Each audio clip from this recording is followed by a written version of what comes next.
It's your boy WaifuGate coming back at you with another meta report. So this is a weekly meta analysis. We usually take lists from MTG Goldfish. I just go here to Decks, Metagame, and then we usually click on the most recent one and pick 5 interesting lists. Now this week's a little different because we kind of reviewed almost all of these decks last week. So I went back and I did a split between this league and the last league. But all of the lists will be exportable anyway.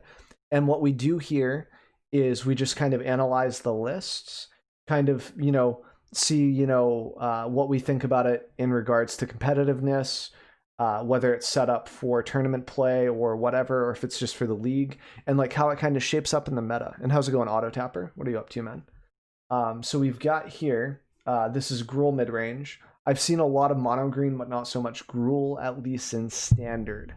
All right, so let's dig right into this list. So we've got 25 lands, which is pretty reasonable. I see 24, 23 a lot with these sometimes, but it looks like they're going more top-endy with like Rada and Questing Beast. This is kind of an interesting inclusion. I've never seen Gruul really play this. I'm not sure if that's a new thing or if that's just this person's swing on it to be a little spicy. And we've got a cleave here, 3 cleaves, pretty standard, pretty nice. And we've got 4 oozes. That's a lot, dude. That is a big mood. So this kind of destroys Uros, so this seems like it's set up more against Bant Ramp, maybe Esper, where they're trying to get extra value off of like, ECD, especially Bant for that type of stuff. Just shuts down a lot of things. It's also really good against cats because you can sit there and just fight over the cat. Like when they go to bring it back, you're just like, boop, try to exile it, and then they have to have extra food in order to get through. So it's a very nice inclusion. I would say that against Saktos, though, you got to watch out for the Claim the Firstborn on this guy. Kind of rough. But I would say like aggro in general has a very good chance of getting in underneath control. This is speaking from experience and from just looking at what the deck does card for card versus what control wants to do. So control will be like, I board wipe you, and then what happens?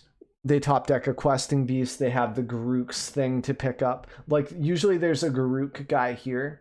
I forget what it's called. It's a Garruk. It has Garruk in its name, and it's got Hexproof from black. You guys can see the picture of it. We're going to get chat saying what it is in just a second. They'll help me out. But it's 2 green, 1 colorless, 4/3 hexproof from black. When it smacks someone, you find a Questing Beast in your top 4 cards and you put it into your hand. You guys know that one? Yeah. So this list doesn't run it, but a lot of Gruul and mono green lists will. Maybe not so much Gruul because they need their double red for Ember Cleave and red in general for Bone Crusher. So that might be a little bit more of a mono green thing compared to Gruul. But basically, anyway, aggro just tries to get there, and then when you go to board wipe them, they just slam Questing Beast down, take care of your remaining Planeswalker if you have one lingering there, like a Teferi or like, a Narset, whatever. It usually just gets smacked in the face by the Questing Beast, and it's very, very rough. So I'd say that aggro just has a good chance of winning against control anyway, and getting in under like Tamir Reclamation and such. It can have a pretty good time. Especially with Questing Beast, they need Storm's Wrath. Reclamation does to kind of deal with this, or an expansion on Flame Sweep. It's just very, very difficult to keep up with aggro as Tamir, it feels like, at least this type of an aggro list. Stuff like U-White Control or Bant has a bit of a better lineup against it, but it's still not guaranteed. So I would say that this looks pretty good. Looks like we're set up against Tamir Reclamation here and against control in general. This thing can hit Elspeth Conquers Death as well before the reincarnation goes off. Very nice. Thrashing is still pretty decent against like Witch's Oven. It's still, especially since they're not really running Luris from what I can tell anymore. It can deal with Bolus Citadel. It's just nice. And it's thick. It's a 3/4. Downside, can get claimed. That's always a rough dealio for aggro, is that Saktos. I would say Saktos is probably the hardest matchup for Gruul, just because if it doesn't get there, claim the Firstborn into a Priest or an Oven on your best threat, it's just not looking very nice, man. And they even have like Priest to get rid of the Questing Beast potentially. If they steal your other creatures, they can line it up pretty easy. It's pretty rough. These guys are pretty interesting. I like these guys a lot. They're ECDable, but other than that, they give you card advantage, they give you a field, and they can gain you life. And it cannot be claimed the firstborn now. Saktos might bring in some active treasons. I'm kind of zoning in on the Rakdos matchup because I feel like that's the roughest thing. So if I cover that, maybe people can kind of understand why they're sideboarding this way. Different ways that you might be able to include stuff in your deck that would deal with Saktos, because I think that's the hardest matchup for sure. But I think that this is a pretty good deck overall. I like this thing. So as long as it's your turn, Rata has first strike. Because I mean, your Gruul, it always has first strike, right? Like you're always swinging. You may look at the top card of your library at any time, and you may play lands from the top of your library. Might also be another reason why they're including 25, because they can just move through them sometimes. 6 mana, Rata gets XX until end of turn, where X is the number of lands you control. So this thing's just a finisher, and it stops you from flooding out.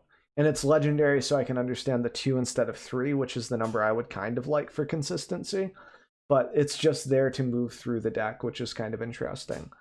I think Clothies might be a good addition to the sideboard as well here. Like Clothies versus some decks are very, very good as well. Like especially Bant has a tough time, but I think that competes for Cindervines in regards to where it wants to be in the list almost, like in the sideboard.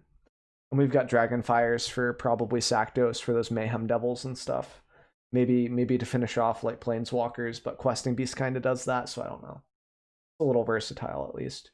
I think this is a pretty good list overall. If I was more into aggro, I might try it out, but it's kind of meh for me. Like I usually play control or combo of some variety. So we'll move on to the next list.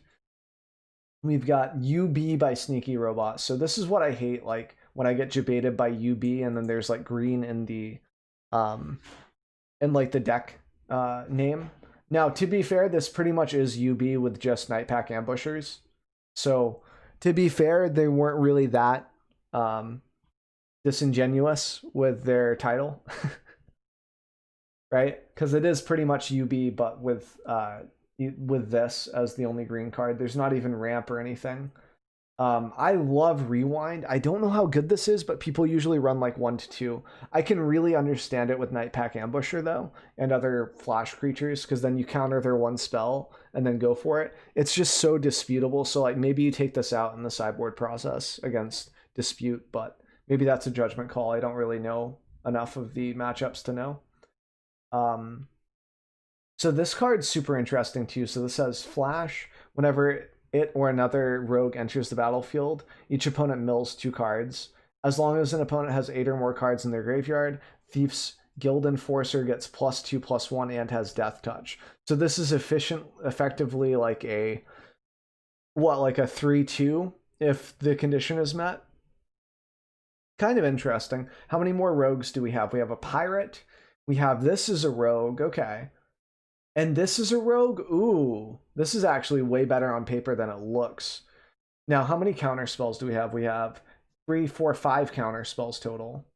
So it's more of like an aggro list almost, like where it just throws things onto the board and then it goes, boom, I counter one of your spells and now you're wrecked. You're Shrekkied. Top deckied and Shrekkied.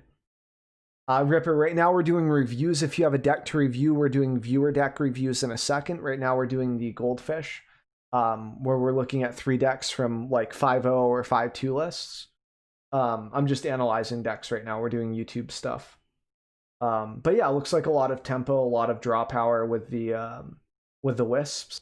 I see a lot of people run 2 to 3 Wisps. This is pretty interesting because it just looks like it tries to throw things onto the table, lets 1 or 2 creatures dies, and then it just tries to quench or rewind when you go to target them with a board wipe, or if you're trying to take out something very important like the Nightpack Ambusher.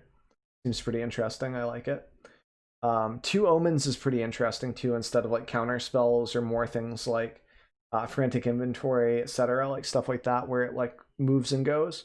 Like Omen makes a bit of sense because you can always hold the 3 mana. If you don't need to counter, you can pop it. Looks pretty interesting. Let's see how they set up the sideboard. So far right now in the main deck, just analyzing this, seems like this deck really capitalizes on like, you know, Tamir Reclamation game 1, where it can just kind of interrupt the placement of a Wilderness Reclamation. It can interrupt like the other Night Pack ambushers if the Tamir Reclamation player is playing that. It's got eliminates for Teferi 3. It seems like it's really set up for a lot of the good meta decks. Bant Ramp, for example, you counter the Elspeth Conqueror's Death or the board wipe, and you can kind of just get in there for free, especially if you rewind and then slam a Night Pack end of turn. Like, that's a lot of damage.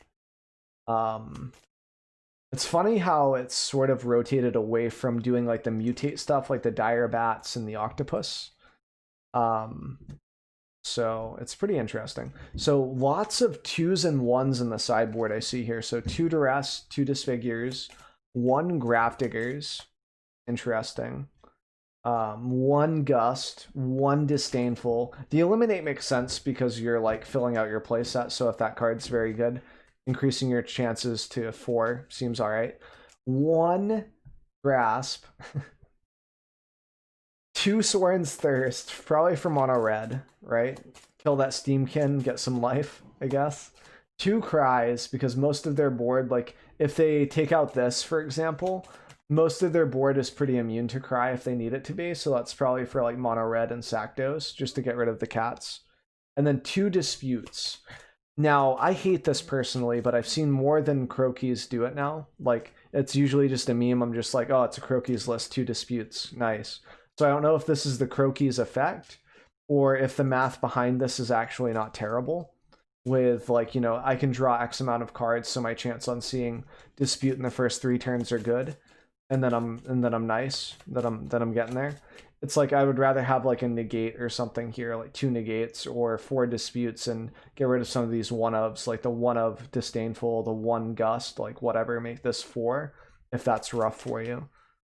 Like, I don't really agree with the 2 disputes. If anyone understands the 2 disputes sideboard, definitely throw it into the comments below. I'm really interested in that take, because I don't want to just be upset about it. Like, I put a lot of thought into it. I have, like, trying to crunch out the numbers and stuff, and it just doesn't quite make sense to me. So if you guys know, let me know, please. Okay, so I think that this is pretty much set up against control, and sometimes aggro. Just having really nice removal can kind of get you there against like Gruul or something. I would say it doesn't have enough answers to Questing Beast. Like Disdainful Stroke is okay, Grasp is okay, but like I would rather see like 1 less Eliminate and like 3 Grasps or something, you know, just to deal with Nissas, to deal with things that you just lose to, you know. It would make more sense to me to have more grasp or more answers to it, instead of just like, oh, I'm just going to quench the Questing Beast every time. Brazen into Quench works too. It's just a little messy. And what's up, Egnarts? How are you doing, man? No Giants, no go. But yeah, I think this has a pretty good chance of winning just because there's a lot of draw power, a lot of consistency with the ops. So it's just a little hard to gauge it since it's a little not meta. I don't think, at least. Doesn't make a lot of sense. And I think this is the most interesting thing, is just splashing the green for Night Pack. Like, is that really worth it? I have to think about that a lot. So we'll move on to the next list. We've got Azorius Control. We're doing pretty good. We're doing YouTube content right now, so you're going to be on YouTube, Egnarts. How does that make you feel? So here we see a lot of 4-ofs. Yeah, the chat actually isn't on YouTube, and I should have disabled the 0 out of 5 sub thing, but it's fine. We'll be all right. So you've got 33 lands with Birth, 33 lands no Birth. Ooh, that's... And you have Eugene in your list? Are you okay? Oh no, we have Birth. I see it now. I'm a little bit of a Myrmidon sometimes. So we have 2 Births, 4 Omens. So I'd probably like 34, 35 lands in these types of lists, unless I'm running more copies of Birth, but I can understand it. My favorite part about this deck, because I'm like 2 years old, is this right here. I like that. Pretty good. I bet they did that on purpose. So we've got 2 Baneslayer Angels in the sideboard. This is a pretty interesting inclusion when you already have access to Archon and you already have so much life gain and such with the list. You've also got 2 Omens. So the problem that I have the most with U-White control is the lack of life gain. So like here, we can see 1 Trawler, right? And then Birth. And that's all the life gain in the list, yeah? That's it. We don't have any absorbs, we go neutralize instead. So we're very soft to burn is the problem, you know? Like that's what I don't like about these lists so much. It's just really, really tough. Heliod's is nice too. So sideboard, so main deck, I would say my qualms are little life gain and too few lands almost, it feels like.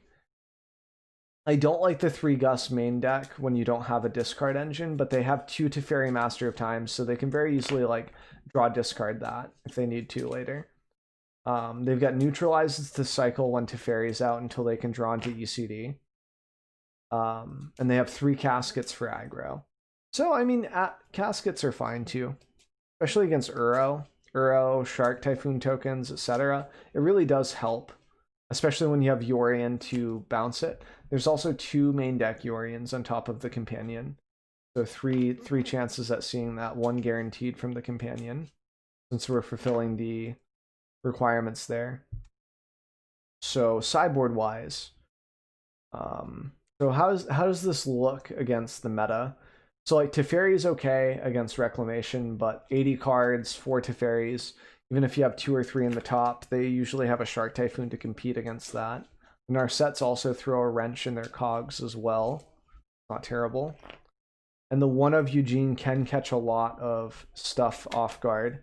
Can definitely bring you back in regards to like, my opponent has a bunch of dudes and a planeswalker. How do I deal with this? And then you minus Eugene, and the answer is very obvious.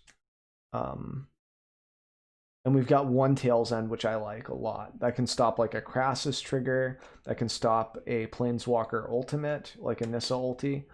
Can stop a lot, man. It's super nice. And then we've got 4 Shatters. So 4 Shatters, couple early game answers, Brazens for consistency on tempo. It seems pretty well balanced overall. Like it's not terrible. I would just like to have 1 or 2 more lands. Like I'd probably trim 1 Brazen for a land, and then maybe 1 Shark Typhoon for a land or something. Like just bring it up to 35, especially if you only have like Birth, but maybe they've done numbers on the math and they are comfortable with this amount of lands. It's just a little too few for me for control to be comfortable. Like keeping 2 landers is very, very tough when you only have 33 lands in an 80 card pile. So we've got 2 Grafdiggers probably for Uros. We've got Heliod's. We've got also Grafdiggers is very good against Citadel, which is something to consider. And it stops the cats from coming back into play as well. So unless the Saktos list is running Bedevil, which I don't think they typically do, or Jund is running Bedevil, because that's a little harsh on mana, right? So I don't think they usually do it. And then we've got 2 Heliod's also for Jund. Anything else like Tamir Reclamation. Being able to nab 2 Tamir Reclamations is pretty neat when they go to tap out, or just nabbing 1 and maybe hitting an Omen is nice. 3 Disputes, I mean, it's better than 2. In an 80 card pile, I almost want 4 just for consistency, like better chance of drawing it in my opening hand. But of course, just having 1 increases your odds of drawing it by an immense amount compared to 0, right? Like, of course, but maybe that's the argument behind the 2 Disputes, is that having 2 of them still gives you a % chance to draw them. That is not terrible. And the bump up to 3 isn't that great mathematically, potentially. We've got 2 Omens. Oh yeah, Strider, you asked if I did your deck yet. I haven't been doing viewers. We're doing the MTG Goldfish list first and then viewer list after. I still need 1 more list from viewers too to make that video. But yeah, seems like it has enough life gain against aggro post sideboard, and main deck, like if you hit your Shatter, you're probably getting there, and you do have Narsets to dig for the Shatters as well. Teferi for tempo, Teferi for tempo, and Brazens for tempo. It seems like it has a good shot. And also, if you resolve this Trawler against aggro, you typically win. Not terrible. And then Shark Typhoons can also block for you early game. The wall blocks for you, etc. So aside from having too few lands, I kind of like the look of this list. Just feels like it doesn't crank out enough value though, compared to something like Bant where you have Crassus access. It really leans on our set too much, I feel, against Crassus, because it's like Shark Typhoon can contest this card without much problem, and you don't have a lot of flyers to block. You have Brazens and stuff, but I don't know. The chance of having Brazen and Narset and open mana to protect her is kind of rough. And I think that'll do it for the list here for MTG Goldfish, at least. So if you guys are interested, I do this video every single week, and I also do viewer analysis. All of these are part of a playlist for the respective ones, whether it's weekly analysis for general tournament play or whatever. And then we have a playlist for specifically viewer decks, which get into like really fun and interesting lists most of the time.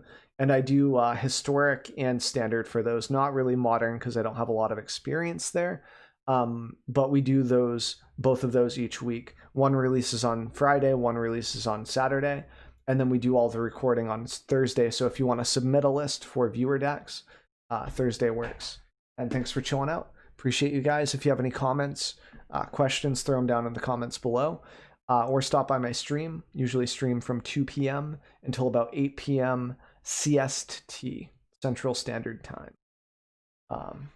And I appreciate it. There will be a subscribe button at the end of the video with the end panels on top of like most recent videos. So if you guys want another video to watch, it'll be right there. And I will see you guys soon.